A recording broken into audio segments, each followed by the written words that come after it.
नमस्कार, मी आनंद पोहनेरकर आपल्या सर्वांचं महाराष्ट्रवाणी बातमीपत्रात स्वागत करतो। पाहूया आजच्या ठळक घडामोडी। मुख्यमंत्री पदाच्या शपथीनंतर मुख्यमंत्री देवेंद्र फडणवीस यांनी केली या फाईलवर स्वाक्षरी।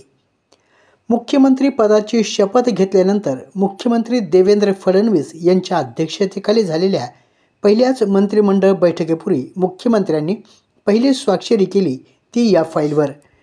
पुणे येथील रुग्ण चंद्रकांत शंकर कुराडे यांना 5 लाखाची मदत मुख्यमंत्री वैद्यकीय सहाय्यता निधीतून देण्याचे निर्देश त्यांनी फाईलवर दिले। चंद्रकांत कुराडे यांच्या पत्नीनं बोन मॅरो ट्रान्सप्लांट उपचारासाठी मुख्यमंत्री सहाय्यता निधीतून अर्थसहाय्य देण्याची विनंती केली होती। मुख्यमंत्री फडणवीस यांनी शपथ घेतल्यानंतर पहिली स्वाक्षरी केली ती या फाईलवर।